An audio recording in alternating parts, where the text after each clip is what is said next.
Nobody in the Galactic Union had ever bothered to study what humans put in their mouths. There had been no reason to. Humans were new to the galactic stage, a small species from a minor world, and the Union had more pressing matters than cataloging the dietary habits of yet another oxygen-breathing civilization. That changed the day a human cargo pilot walked into a Union refueling station on the edge of the Polari cluster and ordered something called a sandwich. Drallo had been sitting 3 tables away when it happened. He was a nutritional researcher for the Polari Science Collective, a quiet man by nature, with pale gray skin and 4 delicate fingers on each hand. The Polari were herbivores. They ate soft mosses, mineral pastes, and the occasional sweet nectar drawn from cultivated flowers. Eating, for Drallo's people, was a calm and silent act, almost meditative. The human sitting across the food court was doing something very different. She had taken 2 slabs of a baked grain product and placed between them a stack of ingredients that Drallo could not immediately identify. There was animal flesh, cooked until it had changed color. There were slices of a plant that smelled sharp enough to make his eyes water. There was a thick yellow substance that appeared to be some kind of aged and chemically altered animal secretion. And on top of all of it, she had squeezed a red paste that his scanner identified as containing capsaicin, a chemical compound that caused pain responses in most biological organisms. Then she bit into it. With force. Her jaw closed with enough pressure to make Drallo flinch. He could hear the crunch of the grain slabs from where he sat. The human chewed with visible satisfaction, and Drallo watched a small drop of the red paste fall onto her uniform. She wiped it away without concern and took another bite. Drallo had studied the eating habits of 47 species across the Union. He had never seen anything like this. He pulled up his datapad and began recording observations. Within an hour, he had filled 6 pages. The human ate 3 more items after the sandwich. One was a fruit with a hard outer shell that she cracked open with her bare hands. Another was a dark brown block that his scanner identified as a compound made from fermented and roasted plant seeds, mixed with animal fat and crystallized plant sugars. She ate this one slowly, with her eyes half closed, making small sounds of pleasure that Drallo found deeply unsettling. The third item was a cup of liquid so hot that steam rose from its surface. She drank it without waiting for it to cool. Drallo checked his scanner twice. The liquid was nearly 70 degrees. Any Polari who put that in their mouth would have suffered 3rd-degree burns to their entire oral cavity. The human finished her meal, stretched her arms above her head, and walked away as if nothing remarkable had happened. Drallo sat still for a long time after she left. Then he opened a new file on his datapad and typed a request to the Polari Science Collective. He asked for funding, a research partner, and clearance to conduct an extended study of human dietary behavior at a location with a large human population. He suggested Port Callaway, a human-operated trade station in the Mid-Rim territories. His request was approved within 2 days. The Science Collective had not been particularly interested in human food habits, but Drallo was a respected researcher and his requests were rarely denied. They assigned him a partner, an insectoid analyst, named Bivin from the Chelric species, who specialized in chemical compound identification. Bivin had 6 legs, compound eyes, and a metabolism that ran entirely on a liquid mixture of dissolved calcium and sugars. He had never seen solid food being consumed and was not sure he wanted to. The 2 of them boarded a transport vessel and made the 11-day journey to Port Callaway. The station was enormous by Mid-Rim standards, home to roughly 40,000 humans and a rotating population of alien traders and diplomats. It had markets, living quarters, cargo bays, and, at its center, a massive open area that the humans called the food court. Drallo and Bivin arrived with a cover story. They were registered as trade consultants conducting market research on cross-species commerce. It was a thin cover, but humans rarely questioned visitors who carried official union documentation. They were given temporary quarters and access to the station's public areas that on their first morning, they walked into the food court and stopped. The noise hit them first. Hundreds of humans gathered in one space, all of them eating, talking, laughing, and arguing at the same time. The smell hit them second. Drallo counted at least 30 distinct chemical signatures in the air, ranging from pleasant floral compounds to aggressive sulfur-based aromatics that made Bivens' antennae curl backward. The sight hit them third. Everywhere they looked, humans were putting things in their mouths. Hot things, cold things, things that were still moving, things that were on fire. Biven turned to Drallo and said very quietly that he would like to go back to the ship. Drallo shook his head. He opened his datapad, found an empty table near the edge of the court where the air was slightly less overwhelming, and sat down. Biven joined him reluctantly, his 6 legs tucked close to his body. They began to watch. And what they saw over the next several hours would change everything the Galactic Union believed about the small, loud, endlessly hungry species from the third planet of an unremarkable yellow star. Drallo did not know it yet, but he was about to become the most famous nutritional scientist in the history of the Union. And it would all start with a single question that he typed into his datapad that morning. Why do they eat like this? Biven had developed a nervous habit of clicking his mandibles together whenever he was stressed. By the third day on Port Callaway, the clicking had become almost constant. It was not his fault. The things he had witnessed in the human food court would have shaken any Chelric. On their second morning, he had watched a human male take a piece of raw fish, wrap it in dried plant material and compressed grain, and eat it without cooking it at all. The fish had been dead for less than an hour. Biven's compound eyes had tracked every movement of a human's jaw, and he had calculated the bite force at roughly 340 newtons. That was enough to crush the exoskeleton of a juvenile Chelric. He had included this observation in his notes and then gone to the restroom to sit quietly for 20 minutes. Drallo, on the other hand, was thriving. He had filled his datapad with hundreds of entries. He had cataloged over 90 distinct food items consumed by humans in the food court alone, and he had begun to notice patterns that disturb him far more than the raw fish. Human food preparation was not random. It followed a structure, a logic, and that logic looked disturbingly familiar to anyone who had studied predator behavior across the galaxy. First, there was the sourcing. Humans did not simply accept whatever nutrition was available. They searched for specific ingredients with the focus and patience of a hunting species. Drallo had watched a woman spend 45 minutes at a market stall, picking up fruits one by one, smelling them, squeezing them gently, and putting most of them back. She was selecting, evaluating. It was the same behavior that Drallo had observed in the Vorik, a 6-legged predator species from the Outer Rim, when they stalked prey through dense forests. Second, there was the preparation. Humans did not eat most of their food in its natural state. They transformed it. They applied heat, sometimes extreme heat. They submerged food in acids. They coated it in chemical compounds that altered its molecular structure. They used fermentation, a process in which they deliberately introduced bacteria to break down food over days, weeks, or even years. Drallo had found records of a human food called cheese that was sometimes aged for over a decade. The chemical complexity of the final product rivaled some pharmaceutical compounds. Third, there was the presentation. This was the part that confused Drallo the most. After all the hunting and chemical processing, humans arranged their food carefully on flat surfaces called plates. They organized it by color. They added small decorative elements that served no nutritional purpose. They took images of the food with their personal devices before eating it. Drallo had seen this behavior in only one other context in his entire career. The Grelith, a pack-hunting species known for their extreme aggression, displayed their kills in elaborate arrangements after a successful hunt as a show of dominance and skill.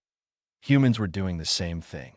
With their lunch, Drallo compiled these observations into a behavioral framework and showed it to Biven. The Chelric read it in silence, his antennae slowly flattening against his head. When he finished, he looked at Drallo and asked a simple question. Are we safe here? Drallo did not answer immediately. Instead, he pulled up one more observation from his notes. It was something he had witnessed that afternoon and had not yet fully processed that a human child, no more than 5 or 6 years old by human aging standards, had been sitting at a table near their observation point. The child's parent had placed a plate of food in front of her. On the plate were several small orange sticks that Drallo's scanner identified as a root vegetable called a carrot. The child had picked one up and bitten through it with a single clean snap. The sound had been sharp, like a branch breaking. Drallo had measured the density of the vegetable. It was fibrous, rigid, and required significant force to sever. A Paul-Urey adult could not have bitten through it without specialized tools. The child had eaten 7 of them, without effort, while humming a song. Drallo sent his preliminary report to the Galactic Union that evening. He classified it as urgent. The report was 12 pages long and contained detailed chemical analyses, behavioral comparisons, and jaw force measurements. But the section that would cause the most concern was a single paragraph near the end.I in it. Drallo wrote that human food behavior could not be classified as simple omnivorous feeding. The complexity of their sourcing, preparation, chemical modification, and social presentation patterns matched or exceeded the hunting behaviors of every known apex predator species in the Union's records. Humans did not merely eat. They conducted organized, multi-stage predatory operations against their food, using tools, chemistry, fire, biological warfare in the form of fermentation and social coordination. And they did it 3 times a day. Sometimes more. That he added one final note before submitting the report. It was an observation he had made while watching the food court during the evening meal period when the space was most crowded. The humans were not just eating near each other. They were eating together. They passed food between themselves. They offered bites to each other from their own plates.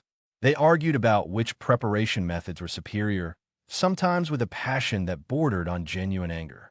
One group of humans at a corner table had spent over 2 hours eating, talking, and laughing, and when they finally left, they embraced each other at the door. Drallo did not yet understand what this meant, but he noted it carefully because something about the way humans shared food felt important. It felt like it was connected to everything else, like it was the piece that would eventually explain all of it. He just did not know how yet. The council chamber on Station Adavar had not been this full in over 3 years. The last time so many species had gathered in one room was during the border dispute between the Chelric hive colonies and the Vorik hunting clans. That argument had nearly started a war. This one, somehow, felt worse. Drallo stood at the center of the chamber, his gray skin pale under the bright overhead lights. His datapad was in his hands, and his 4 fingers were trembling slightly. He had not expected this kind of reaction. He had submitted a research report, not a declaration of emergency. But the Union's Dietary Sciences Division had flagged his findings and escalated them to the full Galactic Council within 48 hours. Now he was standing in front of representatives from 72 species, and most of them looked afraid. The first to speak was Delegate Pulliner of the Gelvin. The Gelvin were tall, thin beings with translucent green skin and broad, leaf-like structures along their arms and shoulders. They drew their energy from light. The concept of consuming another living organism for nutrition was, to them, a kind of violence. Pulliner's voice was high and strained as she addressed the chamber. She said that the report confirmed what many species had quietly feared since humanity's admission to the Union. Humans were not a cooperative species. They were predators wearing the mask of diplomacy. Their food habits revealed their true nature. Any species that could do what Drallo had described to its own food supply would eventually do the same to its neighbors. Several delegates signaled agreement. The noise in the chamber rose.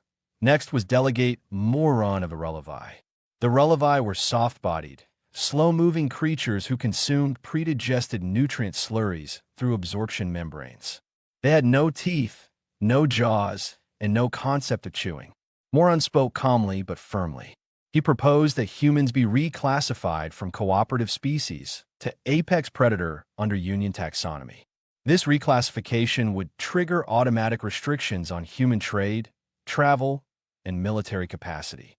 It would effectively reduce humanity to a monitored species, watched and contained like the Vorik had been centuries ago. The chamber buzzed with discussion. Several smaller delegations, species that had already felt uneasy around humans, began signaling support for Morin's proposal. A motion was formally raised and seconded. Drallo watched all of this from the center of the room and felt a growing knot in his stomach. This was not what he had intended.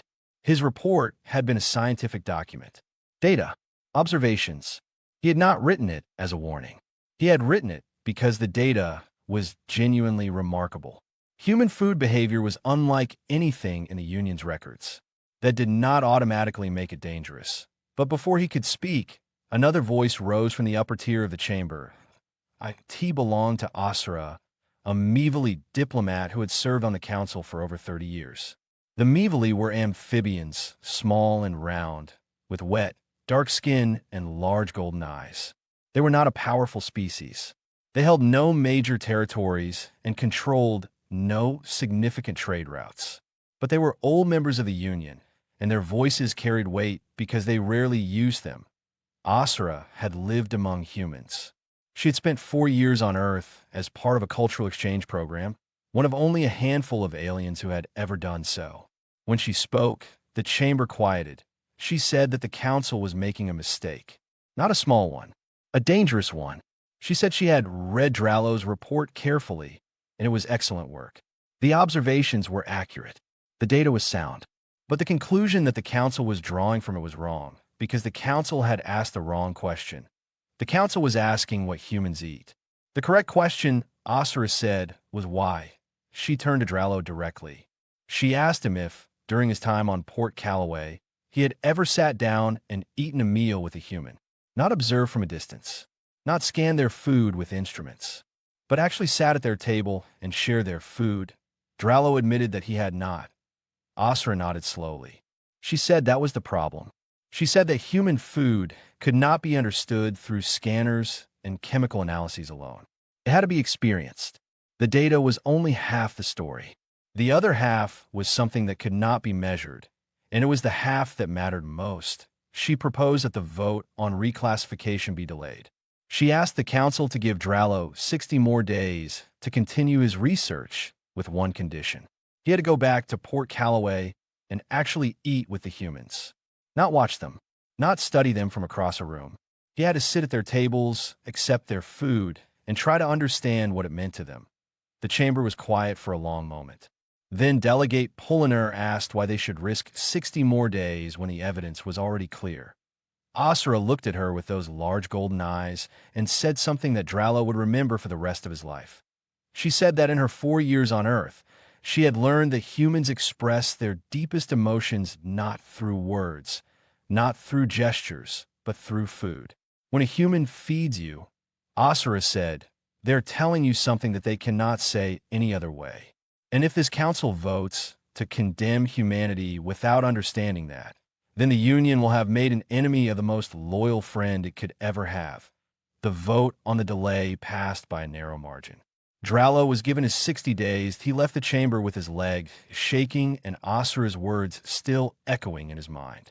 The freight hauler crew of the ship called Dustrunner did not look like the kind of people who would change the course of galactic politics. There were 6 of them, all tired, all loud, and all covered in the grime that came from hauling cargo through the mid-rim trade lanes for months at a time. Their leader was a woman named Rena, short and broad-shouldered with calloused hands and a laugh that could be heard from 3 corridors away. Her partner was a man named Dale, tall and quiet, who rarely spoke more than a few words at a time, but always seemed to be listening. Drallo met them on his 4th day back on Port Callaway. He had returned from the council session with a new mission and no idea how to accomplish it. Asura had told him to eat with humans. The problem was that Drallo had no idea how to approach them. For the first 3 days, he had wandered the food court, watching from closer distances than before, but still unable to bring himself to sit at a human table. He was afraid, though he would not have admitted that it was Rena who solved the problem. She walked up to his table on the 4th evening, dropped into the seat across from him, and asked him why he had been staring at people for a week straight. She was not angry. She was amused. Drallo panicked and told her a version of the truth. He said he was a researcher studying how different species eat. Rena grinned and said that if he wanted to study how humans eat, he should stop watching from the corner like a scared animal and come have dinner with her crew. Drallo accepted before his fear could talk him out of it. That evening, he followed Rena to a small common room in the lower levels of the station where the Dustrunner crew lived between cargo runs. The room was not much to look at. There were mismatched chairs, a battered metal table, and a cooking area in the corner that was cluttered with jars, bottles, and tools that Drallo did not recognize. Dale was already there, standing at the cooking area with his sleeves rolled up. He was doing something to a piece of meat. Drallo watched as Dale rubbed it with a mixture of ground minerals and dried plant matter, then placed it over a heating element that filled the room with a sharp, rich smell. Drallo's polyury senses were overwhelmed, but it was not unpleasant. It was complex, layered, like walking into a forest after rain. The rest of the crew arrived one by one over the next half hour. They greeted Drallo with casual nods and curious looks, but none of them made a fuss. Rena handed him a cup of something warm and told him it was tea, a drink made by soaking dried leaves in hot water. Drallo held it carefully. The heat was uncomfortable but tolerable. He took a small sip. It was bitter and earthy, and he felt a gentle warmth spread through his chest. When the food was ready, Dale set it in the center of the table. There was the cooked meat, sliced into strips. There were roasted roots, golden and soft. There was a bowl of green leaves dressed in a sharp-smelling liquid. And there was bread, a dense block of baked grain that Dale had apparently made himself that morning. The crew did not wait for a signal. They reached for the food with their hands and with tools, piling it onto their plates, passing bowls back and forth, arguing about who had taken too much bread. Rena put food on Drallo's plate before he could object. She gave him a small portion of the roasted roots and a piece of bread, telling him to start with those since she was not sure what his stomach could handle. Drallo ate slowly. The roots were soft and warm, with a sweetness he had never encountered in polyury food. The bread was dense and chewy, and it tasted like something old, something that had been made the same way for a very long time. As he ate, he listened. The crew talked about their last cargo run. They complained about station bureaucracy.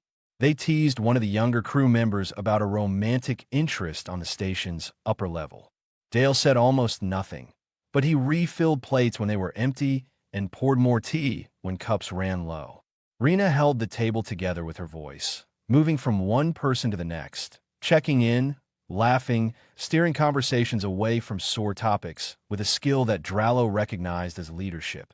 After an hour, Drallo asked Dale about the spices he had used on the meat. Dale thought about it for a moment and then began to explain. He said the technique was called dry rubbing, and humans had been doing it for thousands of years. Long before humans had electricity or space travel, they had learned to preserve and flavor meat with salt, smoke, and dried herbs. It kept food safe during long winters when nothing grew. It made tough, dangerous meat edible. It turned survival into something that tasted good. Dale said his grandmother had taught him, and her grandmother had taught her. The recipe went back further than anyone in his family could remember. Drallo set down his fork and stared at the plate in front of him. For the first time, he began to understand what Asura had been trying to tell the council. This food was not the product of a predator's instinct. It was the product of 10,000 years of desperate survival on a world that tried to kill its inhabitants every single day. Every technique, every spice, every method of preparation was an answer to a problem that would have destroyed a weaker species. Humans did not eat like hunters because they enjoyed violence. They ate like hunters because on their world, anything less meant death. And somewhere along the way, they had turned that brutal necessity into something warm, something shared, something that felt like love. Drallo picked up his bread and took another bite. Across the table, Rena smiled at him and passed the roots. Rena had never been inside a Galactic Council chamber before. She had never been inside any government building more impressive than the licensing office on Port Callaway, where she renewed her freight permits every cycle. So when she stepped through the arched entrance of the council chamber on Station Adavar, she stopped walking and just looked up. The ceiling was over 100 meters high, shaped like the inside of a shell, with light panels embedded in curving rows that mimicked the patterns of a binary star system. The seats rose in tiers around a central floor, hundreds of them, each designed for a different species. Some were filled with water for aquatic delegates. Some were heated platforms for cold-blooded representatives. Some were just open spaces where gas-formed beings hovered in contained fields. Dale stepped up beside her and said nothing. He was carrying 2 large cases of cooking equipment. His face was calm, But Rena had been with him long enough to see the tension in his shoulders. Asura had arranged all of it. The old Meevely diplomat had contacted Drallo 2 weeks before the final council vote and told him that data alone would not be enough. The council needed to see. They needed to smell. They needed to experience what Drallo had experienced at that table in the lower levels of Port Callaway. And for that, they needed the humans who had shown Drallo the truth that Rena and Dale had been flown to Station Adavar on a Union diplomatic transport, given temporary ambassador status, and asked to do something that no human had ever been asked to do before. Cook for 72 species at the same time. Drallo was already at the center of the chamber when they arrived. He looked nervous. Bivin was beside him, mandibles clicking steadily. The chamber was filling up. Delegates filed into their species-specific seats, and the noise of dozens of alien languages being spoken at once filled the enormous space like the sound of an engine warming up. Delegate Moron of the Relevi was there. His motion to reclassify humans as apex predators was still on the table. Delegate Pulliner of the Gelvin was there too, her leaf-like arms folded tightly against her body. The anti-human coalition had grown in the weeks since the delay. Several new species had signed on, citing Drallo's original report as evidence. The mood in the chamber was not friendly. Asura took her seat in the upper tier and gave Drallo a small nod. Drallo stepped forward and began his presentation. He spoke for 20 minutes. He presented his original data, the chemical analyses, the behavioral comparisons, the jaw force measurements. He showed the council everything they had already seen. Then he stopped. He said that everything he had just presented was true. Human food behavior did match the patterns of apex predators. The data was undeniable, but data without context was dangerous. And the context had changed everything. He gestured toward Rena and Dale. Rena had set up a portable cooking station in the center of the chamber floor. Dale had arranged the ingredients beside her in neat rows. The two of them worked quickly, and within minutes, the smell began to spread through the enormous room. Rena grilled strips of seasoned meat over a small heat source. The fat sizzled and popped. She roasted vegetables beside them, turning them carefully with a metal tool. Dale squeezed fresh citrus over the top, and the sharp, bright scent cut through the heavier aromas like a blade. 3 delegations left the chamber. The Gelvin covered their breathing membranes. A Chelric representative in the 4th tier made a sound like a shriek. But most of the delegates stayed. They watched. Rena plated the food. She arranged it carefully. The meat in the center, the vegetables around it, a scatter of fresh herbs on top. It looked, even Drallo had to admit, beautiful. It looked like something made with care. Then she did the thing that Asura had coached her to do. The thing that would matter more than any data or any argument. She made a second plate. This one was different. She had spent 2 weeks working with Drallo, learning the polyury digestive system, understanding what compounds they could process, what textures they could tolerate, what flavors their limited taste receptors could detect. The second plate had no meat. It had soft, gently steamed plant matter. It had a mild sauce made from grain paste and a touch of natural sweetness. It had none of the aggressive chemicals or intense heat of a human version. It was designed, from the ground up, for Drallo. She carried it to him and set it down. The chamber was completely silent. Drallo looked at the plate.